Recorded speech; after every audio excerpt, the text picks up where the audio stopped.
जयदेव गोस्वामी ने लिखा, वसति दशन शिखरे धरणी तव लगना, शशनी कलंक कलेव निमग्ना। इसकी डेफिनेशन ये संस्कृत में आपको समझ नहीं आएगा, पर जब हिंदी में पढ़ोगे ना आपको पता चलेगा जयदेव गोस्वामी कितने उच्च कोटि के कवि थे, आध्यात्मिक कवि। वो क्या कहते हैं, हे वरा भगवान, आपने जब पृथ्वी को धारण किया तो ये पृथ्वी कैसे लगती है आपके उन शोभित दंतों में? दांत है ना, 2 दांत है ना सूकर के इधर इधर, ऐसे लगती है जैसे चंद्रमा पे जब कलंक लगता है ना, डसता है राहु केतु, ऐसा बोला जाता है। तो चंद्रमा में जो कलंक है वो भी शोभा को प्राप्त होता है, क्योंकि काली मां आ गई ना, सफेद रंग पे काला रंग कितना चमकता है, चमकता है कि नहीं? अब कोई बहुत ही काला कलूटा आदमी हो, मुझे लगता नहीं कि उसकी मम्मी को उसके चेहरे पे नजर बट्टू से काला, तुझे नजर ना लगे। और तुझे क्या नजर लगनी, तो पूरा काला भाई, नजर लगेगी गोरे चिट्टों को, है? पर माँ यशोदा का अतुलनीय वात्सल्य कन्हैया के लिए, माँ यशोदा रोज अपने कन्हैया को काला टीका लगाती है, जबकि कन्हैया का वर्ण कैसा है?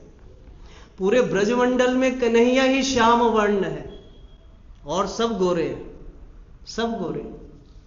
जयदेव गोस्वामी कहते हैं, इतनी सुंदर लगती है पृथ्वी आपके दंतों में प्रभु, जैसे लगता है कि चंद्रमा को ग्रस लिया गया है।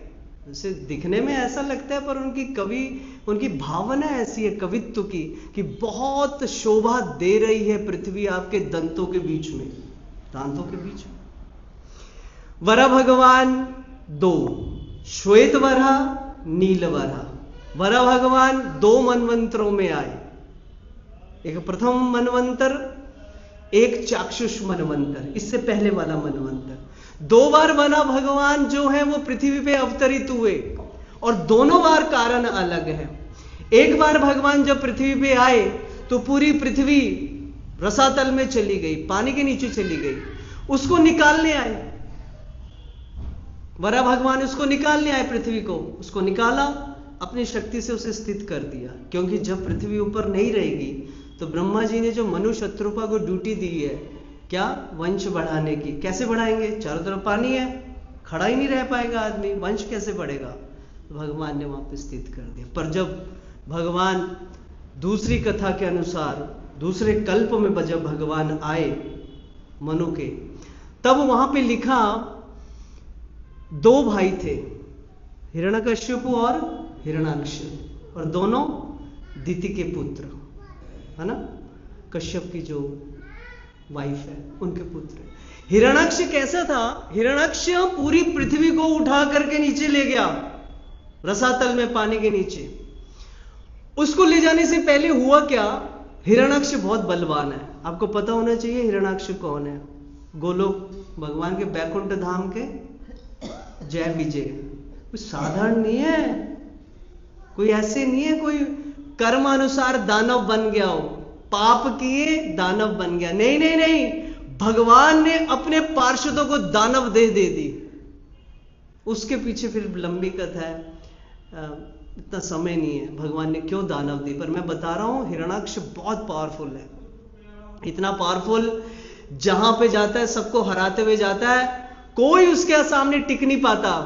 तो एक दिन नारद गोस्वामी सामने आ गए, कहते इधर आओ। नारद गोस्वामी को बुलाया, इधर आओ। अब नारद गोस्वामी बजाए वीणा राधी है। नारद गोस्वामी तो राधा नाम की वीणा बजाते हैं, बेचारे सरल हैं। कहते इधर आओ।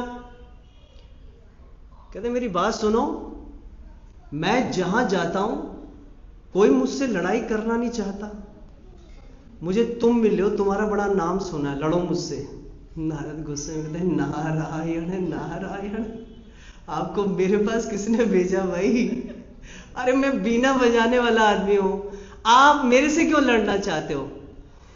भाई मैंने ये सुना है तुम त्रिभुवन में भ्रमण करते हो नारद, तुम्हारी पहुंच तो असुरों से लेकर इंद्र लोक से लेकर शिव लोक से लेकर बैकुंठ लोक तक है। यदि तुम मुझसे लड़ाई नहीं कर सकते तो मुझे वो पुरुष बताओ जो मुझसे लड़ाई करे। इस अब प्रॉब्लम क्या है हिरण्याक्ष को, जब आदमी के पास पैसा बहुत ज्यादा होता है ना, तो फिर उसके खर्च के लिमिटेशंस भी बढ़ जाते हैं ना, फिर वो वैसे खर्चा करता है ना। जब बहुत ज्यादा ताकत हो तो क्या करता है आदमी, फिर ताकत दिखाने की कोशिश करता है। ताकत हिरण्याक्ष दिखाए किस पे दिखाएगा? जो स्वयं बैकुंठ से उतरा हुआ है, जिसको भगवान ने ताकत दी है। पार्षद है वो, चतुर्भुज, 4 हाथ थे उसके, अब वो दानव रूप से नीचे घूम रहा है। तब नारद गोस्वामी ने क्या कहा? नारायण नारायण प्रभु, मैं आपसे कहां लड़ूंगा, एक व्यक्ति लड़ सकता है आपसे। कहते कौन? भगवान विष्णु। कहां मिलेगा वो? तो नारद जी ने बता दिया, बस शीघ्र मिलने वाला है, बस लड़ेगा वही आपसे, मैं नहीं लड़ सकता। नारद जी ने अपने गले की मुसीबत कहां डाल दी? भगवान के ऊपर। और जब हिरण्याक्ष ने खोजा विष्णु को, विष्णु कहां मिलेंगे? ईशावात ईश्वर सर्वम, भगवान तो सब जगह विद्यमान है, कहां नहीं है भगवान? तब हिरण्याक्ष ने क्या सोचा, कैसे विष्णु मुझे मिले, कैसे मैं विष्णु से लड़ाई करूं। पूरी पृथ्वी को पकड़ा, और इतना पावरफुल है, पूरी पृथ्वी को नीचे रसातल में ले गया, पानी के नीचे। ब्रह्मा जी विचलित हो गए। ब्रह्मा जी ने प्रार्थना की भगवान से, भगवान इस समय वरा भगवान आए नहीं, अभी प्राकट्य नहीं हुआ वरा भगवान के दिव्य शरीर का। अभी सिर्फ प्रार्थना कर रहे हैं कि प्रभु मैं आप कैसे सृष्टि करूं।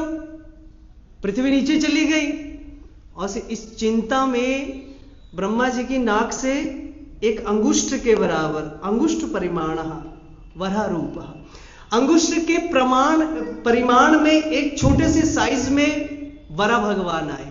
और कैसे बढ़ रहे हैं वो? एक सेकंड में जितना एक हाथी होता है इतना बढ़ रहे हो, शरीर इतना बड़ा होता जा रहा है, आसमान तक उनका शरीर फैल गया। और बाल ऐसे लहरा रहा है, जो कंधे के बाल होते हैं हिल रहे हैं। श्वेत रूप, पूरा शरीर सजा हुआ है वरा भगवान का अलंकारों से। और 2 दंत, जैसे जयदेव गोस्वामी ने कहा, 2 दांत चमक रहे हैं। आपको पता होना चाहिए, कई लोग मजाक उड़ाते हैं हिंदू धर्म का, अरे बस अब तुम्हारे हिंदू धर्म में भगवान को यही रूप बनाना रह गया है, ये शुकर का कोई रूप होता है। अच्छा, शहरों में शुकर को, सुअर को अच्छा नहीं मानते, कारण क्या है? गंदगी खाता है ना, शहरों का सुअर गंदगी खाता है। पर आपको पता होना चाहिए, भगवान सुअर 2 तरीके के होते हैं, जंगली और शहरी। जंगली तो आपने देखे नहीं होंगे, जंगली तो हमने देखे हैं क्योंकि हम जंगल से हैं। पहाड़ों में होते हैं ये जंगली सुअर। जो शहर वाला सुअर होता है ना, और ये जंगली सुअर, दोनों में फर्क क्या है? जंगली सुअर के दांत है, ये वाले सुअर के दांत नहीं है।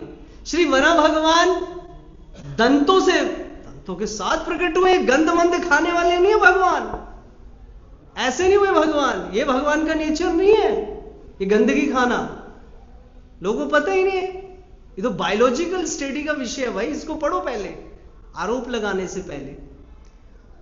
भगवान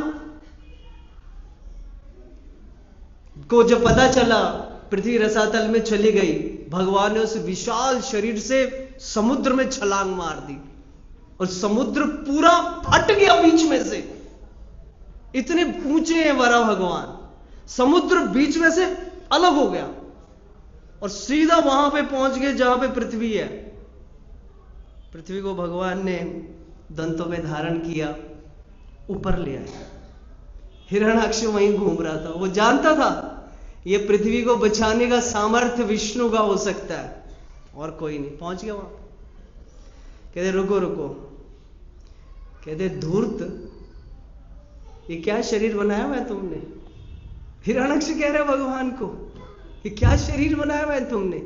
हैं, तुम इतने मायावी हो, ये अजब गजब शरीर बना के घूमते हो, रुको जरा, सामना करो मेरा।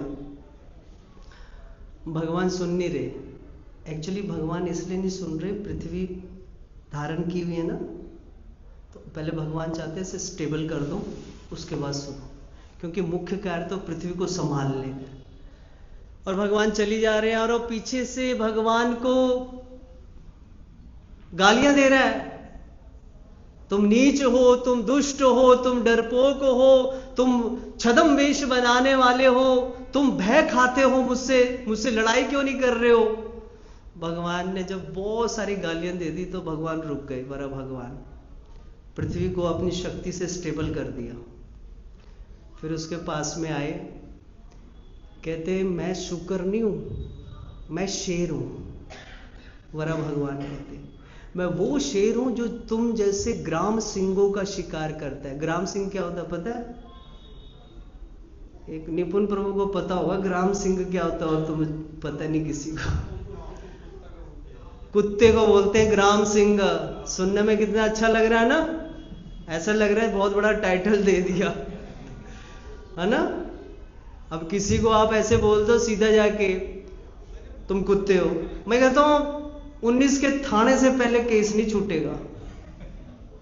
पुलिस आएगी, पर्चा दायर होगा, पुलिस वाले समझाएंगे भाई साहब रहने दो, तुसी क्यों कोर्ट जाना है, माफ करो एक दूसरे को।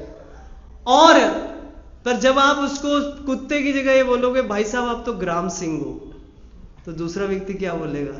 Thank you Prabhu ji, thank you. आप प्रभु जी इतनी तारीफ मत करो, सुनने में अच्छा लग रहा है। ग्राम सिंह से ऐसा लग रहा है, ऐसा बोला जा रहा है जैसे गांव का शेर, पर ये गाली है। भगवान ने कहा मैं तुम जैसे ग्राम सिंहों के लिए सिंह हूं, और तुम कह रहे थे ना मैं डर गया हूं, चलो मान लिया मैं डर गया, तुम तो नहीं डर रहे, उठाओ शस्त्र, अब मैं खड़ा हूं, देखता हूं तुम में कितनी ताकत है। ये भागवत में सारा विवरण है। उठाओ शस्त्र, मैं देखता हूं कितनी ताकत है। उसके हाथ में गदा थी, हिरणाक्ष के हाथ में। उसने गदा जोर से मारी खींच के भगवान के, और वरा भगवान थोड़ा सा ऐसे हुए, गदा चली गई। और वो दिव्य शक्ति है ना, गदा घूम के उसके हाथ में फिर आ गई। फिर लड़ाई झगड़ा शुरू, फिर वो उछल के मारने लगा भगवान को। भगवान ने उछल के हवा में, फिर कभी हवा में, कभी पानी में, कभी पानी के नीचे, तीनों जगह पे युद्ध चल रहा है।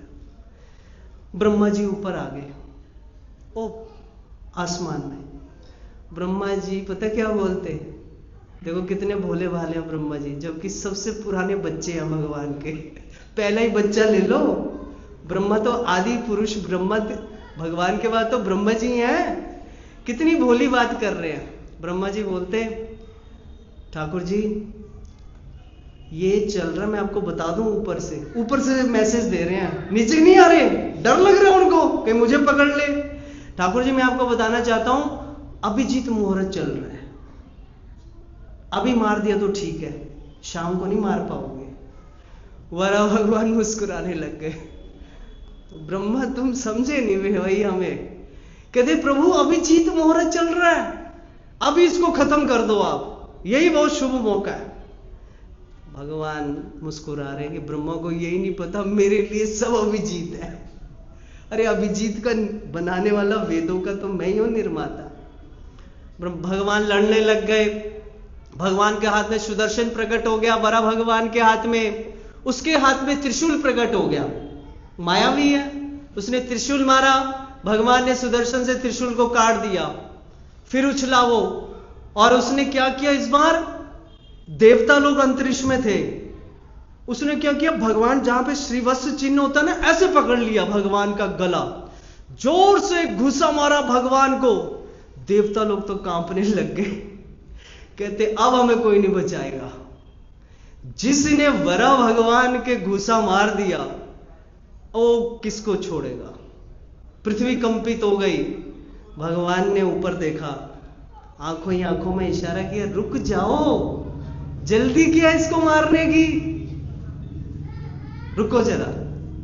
और भगवान उसके साथ खेल रहे हैं जैसे बिल्ली के साथ चूहा खेलता है, कभी वो मारे कभी ये मारे। देवता लोग तो परेशान हो गए, ऊपर से फूल गिराए ताकि भगवान को थोड़ा बटरिंग की जाए। भगवान कहते क्या हुआ, फूल क्यों गिरा रहे हो? कहते ठाकुर जी आपको तो आ रहा मजा, और हमारे लिए होगी ये सजा। इसको करो खत्म। ये बहुत भयंकर है भाई, अगर आप इसको नहीं मारोगे और ठाकुर जी कुछ नहीं सुन रहे, वो खेली जा रहे हैं उसके साथ। 1001 सहस्त्र वर्ष तक युद्ध चला, झगड़ा। 1 सहस्त्र के बाद जब भगवान ने देखा बहुत देर हो गई, लक्ष्मी भी संतुष्ट हो गई। आपको पता होना चाहिए ये लक्ष्मी के कारण युद्ध हो रहा है, क्योंकि लक्ष्मी ने एक बार सोचा था मेरे पति इतने सुकोमल हैं, ये झगड़ा नहीं कर सकते। तब भगवान ने जय विजय को धरती पे उतारा कि मैं झगड़ा करके दिखाऊंगा, मैं जब लड़ाई करता हूं कैसे करता हूं। लक्ष्मी जी संतुष्ट हो गई, देवी देवता लोग विराजमान है। अब भगवान ने मारा ऐसे हम सोच नहीं सकते, ना सुदर्शन ना गदा, भगवान ने खींच के थप्पड़ मारा उसके, और जैसे कहते हैं ना तारे दिख जाना, उसकी पल के ऊपर चढ़ गई। ऐसे ऐसे घूमता घूमता घूमता इतनी जोर से थप्पड़ लगा उसके, वो घूमता घूमता हुआ नीचे गिर गया। और आचार्य कहते हैं जब वो नीचे गिरा ना, तो आपने कई बार देखा है जब व्यक्ति मरता है, कई लोग, तो आपने कहीं देखा है कईयों के चेहरों पे मुस्कुराहट होती है, चेहरा ऐसा होता है जैसे हंस रहा है, देखा है? ऐसा होता है ना, जैसे लगता है ये मरा ही नहीं है। हिरण्याक्ष का चेहरा कैसा है जब मरा? ऐसे देख रहा घूर के, मर चुका है, चेहरे पे क्रोध, इतना क्रोध। देवता लोग पास नहीं आ रहे, भगवान वराह खड़े हुए हैं। देवताओं का इतना सामर्थ्य नहीं है नीचे उतर के भगवान को थैंक्स बोले। कारण क्या है? देवताओं को ये डर लग रहा है खड़ा ना हो जाए, इतने डरे हुए खड़ा ना हो जाए कहीं, और दूर से ही वंदना। बोलो श्री वराह भगवान की।